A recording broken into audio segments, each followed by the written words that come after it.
Hey, hello everybody, and welcome back to the end of this endurance race. Let's get it, you guys.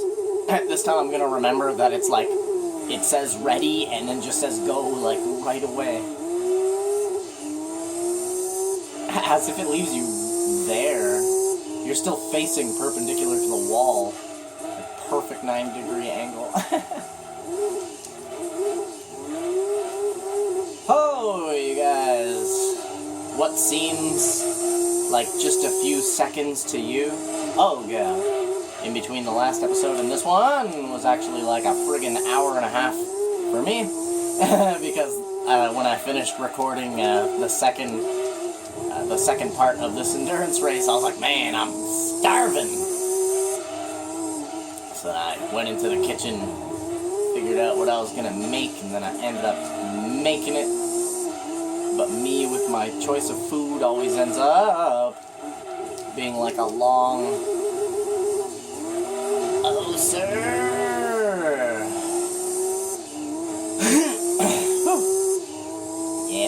Yeah, I made myself some spicy chicken breasts wrapped in cabbage with some boomin' salsa, spicy salsa. Yeah, cook it all in a pan. And I made roast potatoes. Oh yeah, potatoes and cabbage wrapped chicken. It's a very long explanation on how exactly you cook it all. It's not just like, here, throw it all in the pan and then just turn on the oven. No, it's a lot more complicated than that. You gotta you have to cook the chicken first, then wrap it in cabbage, you know, put all your spices in there, and a little bit of butter and stuff. Put it all in a casserole pan. Oh. Then cover it in salsa. Goddamn delicious, I tell you. It's like sort of like a Mexican style chicken dish with potatoes. As I was making the potatoes, I was like, damn it, I should have made rice. This would have been so good on rice. But it was definitely absolutely fucking delicious. And I just finished eating it. And now I am here. Once again. Can't fight hunger, man. Know what I mean? That's the one thing that I can never argue with. My body's like, I am hungry, and then I'm like, okay, yes sir, I understand. Whoa. Woo.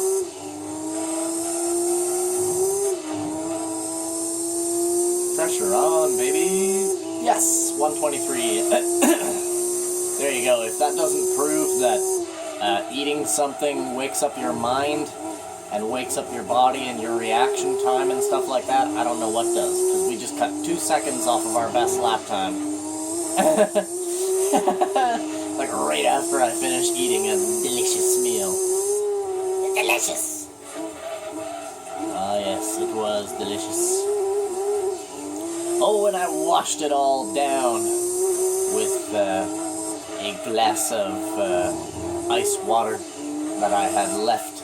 I filled my glass with ice, and then half filled it with water, and then put it in the freezer, so that it would freeze half the water in the glass, and then when I was ready to eat, I took the glass out of the freezer and filled it the rest of the way with water from the fridge, you know what I mean, like cold ass water, and then what happens is it melts just the outer edge of the little chunk of ice that's in there, and then that floats to the top. Oh my god, yeah.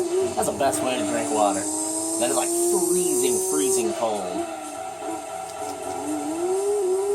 And it's like when you drink water that's just about to freeze, or has tiny little ice chips. Whoopsie daisy.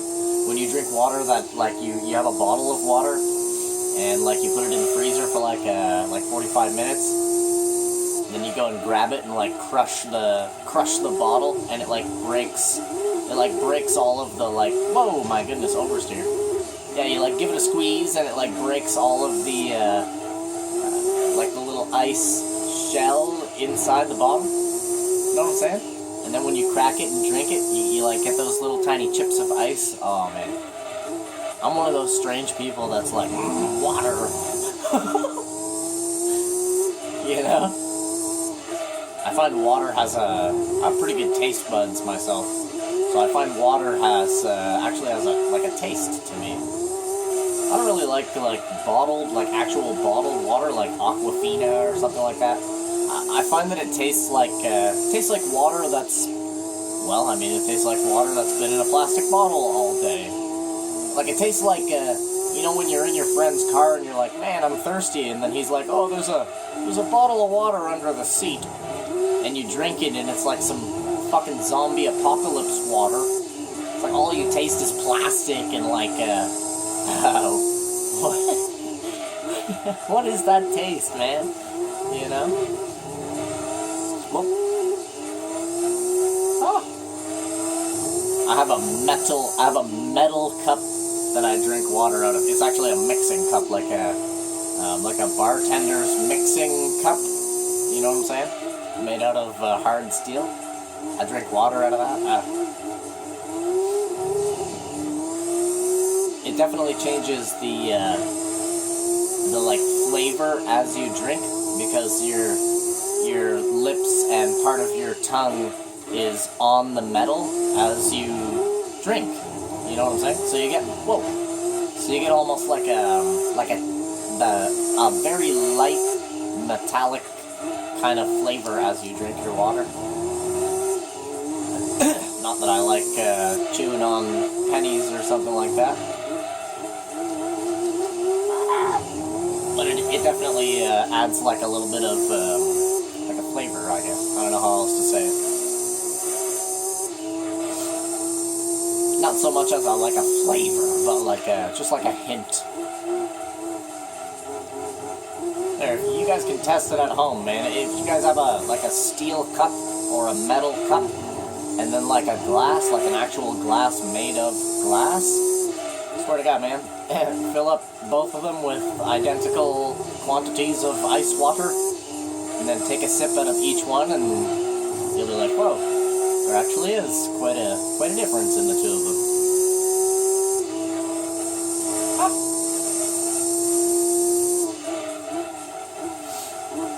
And then pretty much anything else that I drink out of my Walking Dead cups. You bet your ass.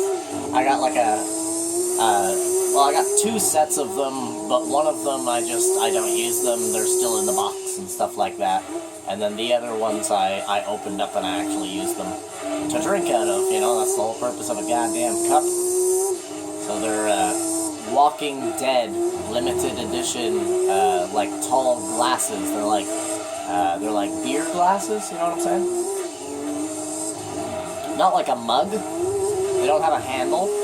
They're like a beer glass, you know? Like when you go to a bar and you get a Stella Artois or something like that, they always give you that, the beer glass, you know what I mean? It has a skinny bottom and a fat top, so that the bubbles, otherwise known as the head, can come to a nice even rest at the top of the glass. And just the shape of the glass makes the bubbles hug the side of the glass, and it just looks more appealing, that shape of glass, to serve beer. But yeah, anyways, long story short.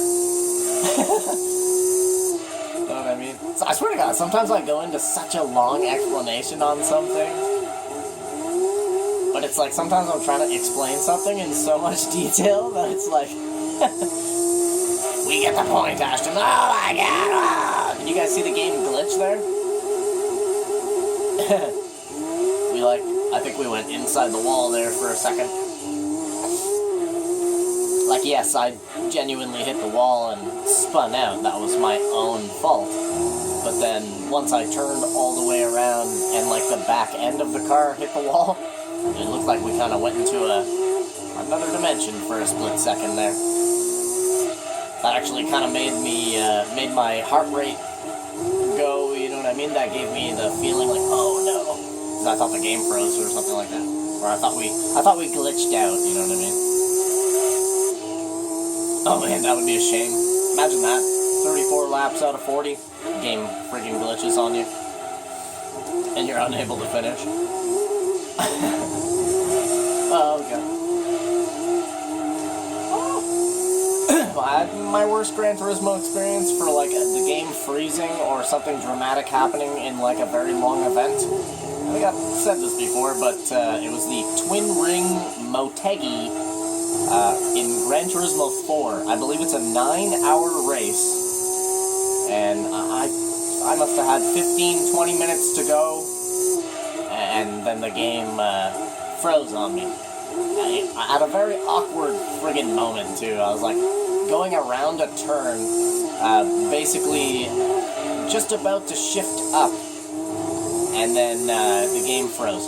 So pretty much when it froze, I was like, what? And then the game froze, so it was just like, what? Stuck making that noise. And then here's me staring at my TV like, no, you can't be serious. You can't be serious. Oh my God, you guys. A true nightmare, dude. I tried to fix it for like an hour or two. I opened up my PlayStation, cleaned the disc, put the disc back in, gave it a couple minutes, wouldn't work. Took the disc out. I have a little PlayStation cleaning kit. Like I actually have the legit PlayStation cleaning kit. It comes in like a little kind of like an old style lunchbox. That's what it looks like to me. And it's got the little handle on the top. It's shaped like a barn. You know what I'm saying? Like an old style lunchbox. It's actually a legit thing that you can buy. It's a PlayStation Care Kit. Oh God. They're pretty old though, so I don't know if you'd be able to find a new one today. I'm not sure if they still make them. I would imagine that they do, but it's a personal care and cleaning kit for PlayStation 2. I've had it for a long time, a very long time. It's got to be upwards of 20 years I've had that little cleaning kit, and boy oh boy is it ever useful. I'll tell you guys that. Cleans any model of PlayStation 2 without having to like open it up and stuff like that. It has a little instruction book on how to clean each one of the PlayStation 2s, like which little gadget to use to like get into the tight spots and like remove dust and stuff like that. Oh yeah, it's pretty cool.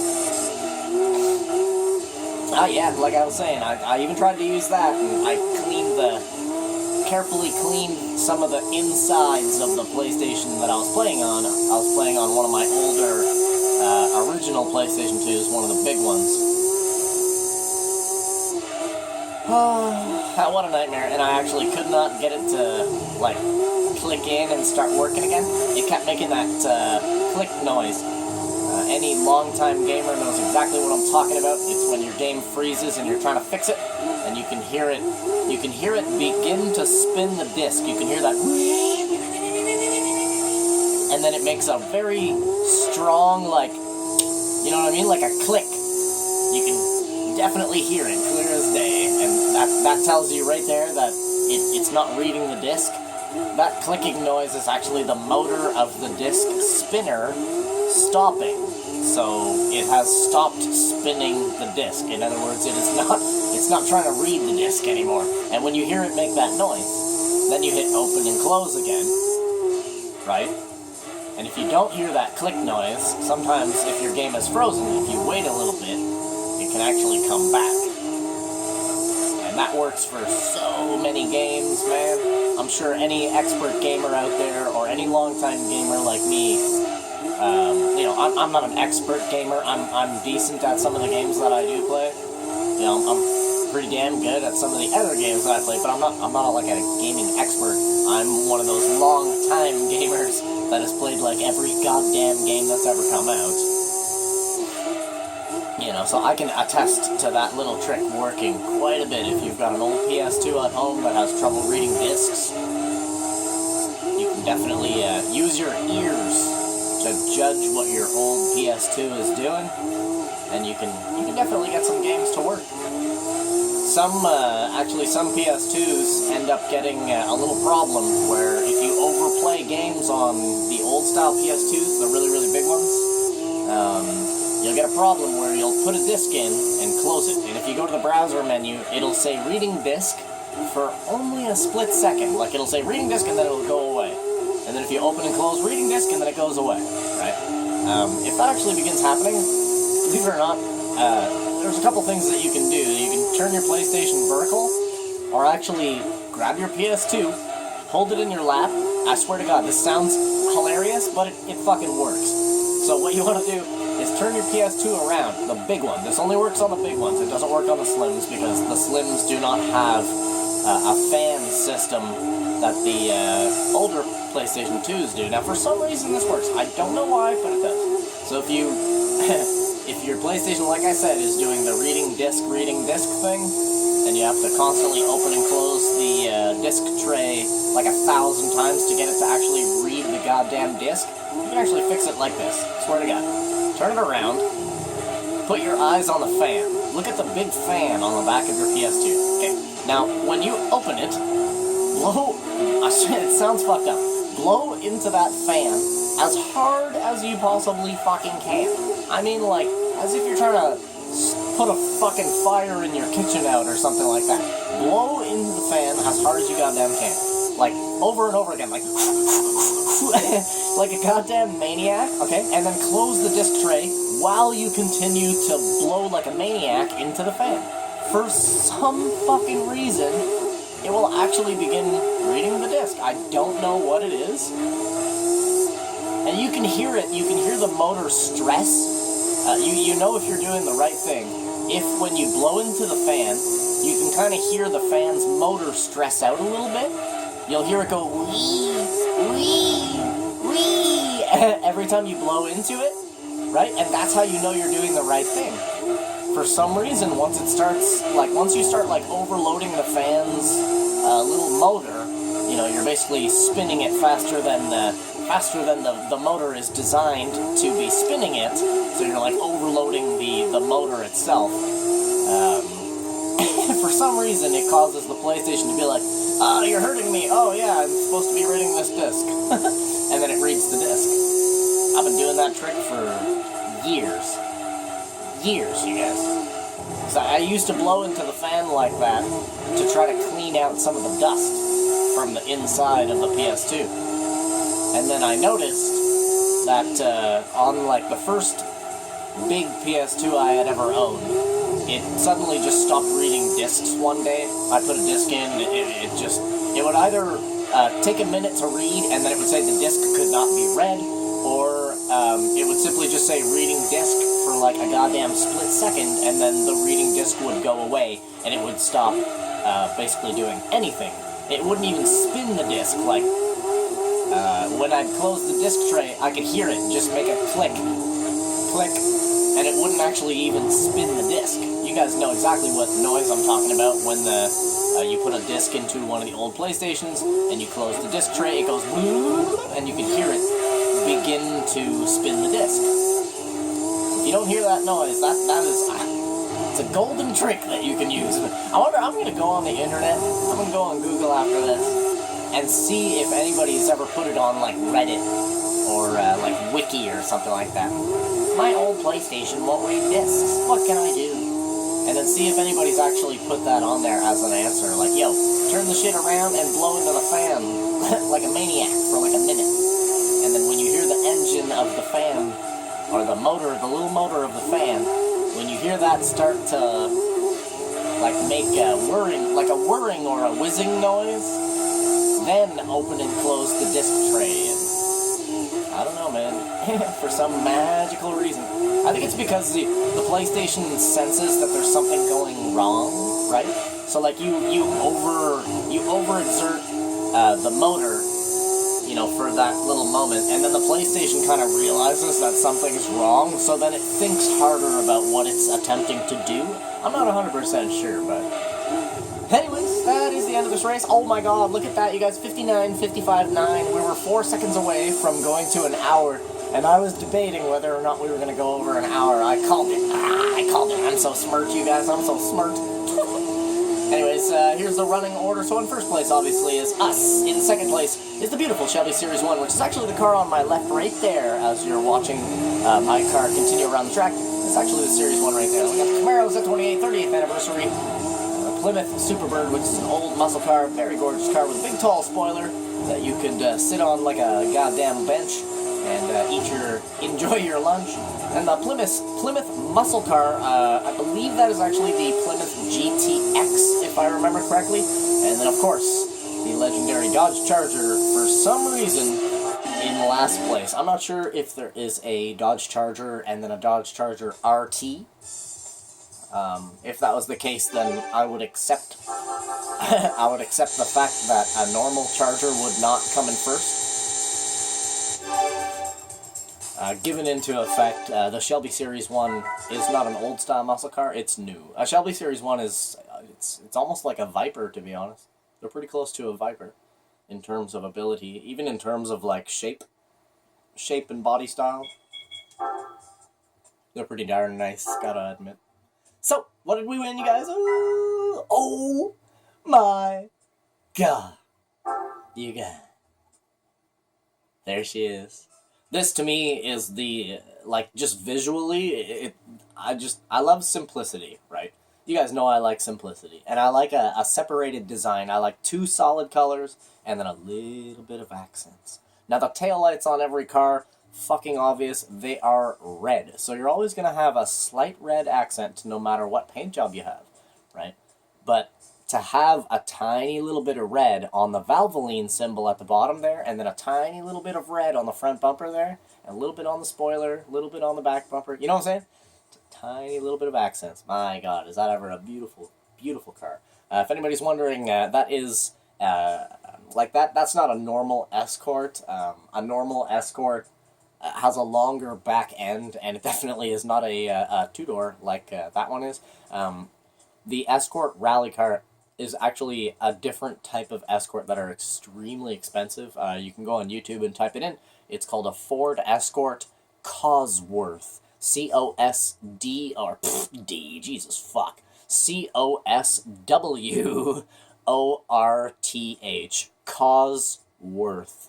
Go type that into Google. This car will blow your goddamn mind. Like, it comes stock with like 375 horsepower or something stupid like that. It's pretty mental. And then but they basically take the Cosworth Escort and turn it into the rally car. They put the rally suspension in it, you know, all the big turbo kit and all that other good stuff in there. Four-wheel drive platform, two-door. It's a two-door coupe. You know what I'm saying? It's a very different car.